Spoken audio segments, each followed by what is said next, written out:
સોમનાથ મંદિરની મુલાકાત લેશે અને સાથે જ રાજકોટમાં વાઇબ્રન્ટ ગુજરાતની રિજનલ કોન્ફરન્સમાં પણ ભાગ લેશે। સાથે જ અમદાવાદના ઇન્ટરનેશનલ રિવરફ્રન્ટ પર ફ્લાવર શોની પણ મુલાકાત લેશે। સંવાદદાતા કેતન જોશીએ પીએમના આ કાર્યક્રમની વિગતવાર જાણકારી આપી।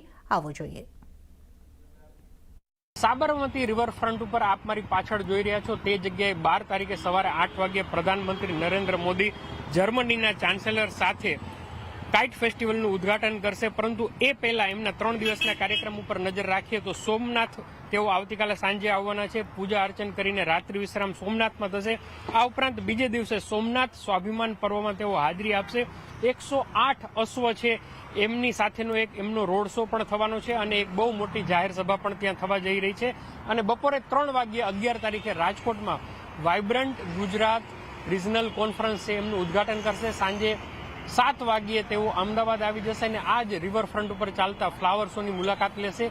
બીજે દિવસે એટલે કે 12 તારીખે સવારે 8 વાગ્યે કાઇટ ફેસ્ટિવલનું ઉદ્ઘાટન કરશે, ગાંધી આશ્રમની મુલાકાત લેશે અને અમદાવાદ ઓલ્ડ હાઈકોર્ટથી લઈ મેટ્રોમાં સફર કરશે અને મહાત્મા મંદિર સુધી જે નવો રૂટ શરૂ થવાનો છે એ મેટ્રોના રૂટનું ઉદ્ઘાટન પણ તેઓ કરવાના છે અને ગાંધીનગરમાં જ ચાન્સેલર જર્મની છે એમની સાથે બેઠક કરશે। તો આપણે ચોક્કસપણે કહી શકાય કે પ્રધાનમંત્રીની જે આ બેઠક છે એમના ઉપર સૌની નજર રહેવાની છે। તો રાજકોટમાં સૌરાષ્ટ્ર કચ્છ વાઇબ્રન્ટ ગુજરાત રિજનલ કોન્ફરન્સને લઈને પણ તડામાર તૈયારીઓ ચાલી રહી છે। આગામી 11 જાન્યુઆરીના રોજ પ્રધાનમંત્રી નરેન્દ્ર મોદી મહાસમિટનું ઉદ્ઘાટન કરશે। મારવાડી યુનિવર્સિટીમાં યોજાનારી આ સમિટ માટે યુદ્ધ સ્તરે તૈયારીઓ ચાલી રહી છે અને હાલ સુધીમાં 90% કામગીરી પૂર્ણ થઈ ચૂકી છે। યુનિવર્સિટીના 55 એકર વિશાળ કેમ્પસમાં ખાસ વાઇબ્રન્ટ સમિટ માટે 6 એક્ઝિબિશન ડોમ અને એક મુખ્ય ઇનોગ્રેશન હોલ તૈયાર કરવામાં આવ્યો છે। આ સમિટમાં 22થી વધુ દેશોના 350 વિદેશી ડેલિગેટ સહિત કુલ 5000થી વધુ ઉદ્યોગકારો ભાગ લેશે। આજે ઉદ્યોગપતિઓ દ્વારા જે જુદો વિકાસ અથવા તો જે જુદા ઇન્વેસ્ટમેન્ટની અત્યારે જે રિજનલ કોન્ફરન્સમાં જાહેરાત કરવામાં આવશે, મને 100% વિશ્વાસ છે કે આપણા સૌરાષ્ટ્ર અને કચ્છ માટે એ ખૂબ જ ગૌરવની અને આપણા વિકાસ માટેની ખૂબ જ સારી તકો અહીંયા ઉપલબ્ધ થશે।